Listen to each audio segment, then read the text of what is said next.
Teams are defined by Hammer 2016 as a group of two or more people who have a common objective that belong to a unit within an organisation.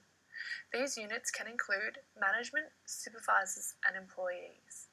Teams play a key role in effective internal communication within an organisation. The first article by Joe and Shim, 2005, investigated the role of straying from traditional models of internal communication within organisations, instead adopting more informal means of communication between management and employees. This model demonstrated a more positive effect on communication between employees than normal mediated channels of communication, such as company publications and newsletters, and created quality interpersonal relationships. This can be seen illustrated in Figure 1. The significance of these quality relationships was demonstrated in the data, which showed an increase in employee performance when managers communicate well and attentively with employees. The development of these relationships is also significant due to the common occurrence of mergers and downsizes within organisations. Therefore, organisations that support their employees will develop more resilient employees for structural and environmental changes within the organisation.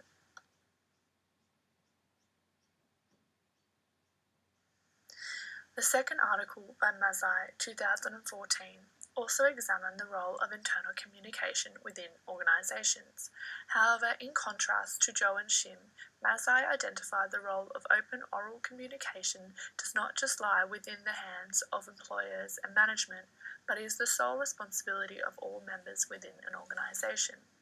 Mazai aimed to explore communicative actions and outcomes and enablement strategies across a much broader spectrum of industries and organisations. Figure 2 demonstrates the proposed research model used by Mazai, which outlines influencing variables of the model. These include quality relationships between the organisation and its employees, cultural variables, organisational variables such as size and industry, and specific situations of the company. Mazai describes 7 key internal communication strategies within employee enablement. These include to create a communication path among all employees. Adopting a full disclosure style and respecting communication is the foundation for trust. To build trust between employer and employee.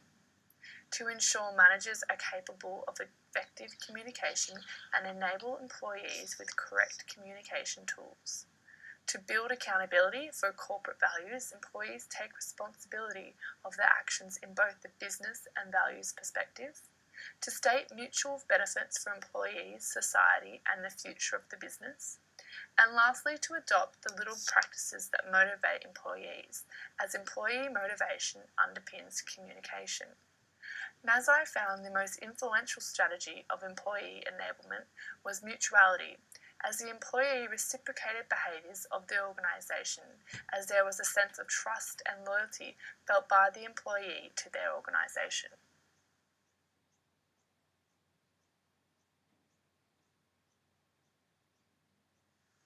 The third article by Keller, 2005, also introduced another perspective on internal communication. Keller explored a multidisciplinary approach to internal communication and its positive effect on knowledge sharing.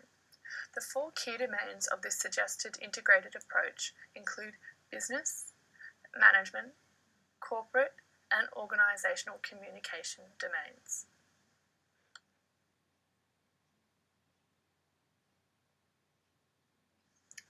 The key findings from the research conducted by Keller, 2005, found that knowledge sharing within all 4 domains created a positive relationship between employee efficiency, which fundamentally led to increased motivation and a sense of security among all employees in the organisation. Secondly, identifying the employee as the most valuable asset to the organisation as their continued source of competitive edge for the organisation. Lastly, integrated internal communication, including knowledge sharing, will also further contribute to an organisation's competitive advantage.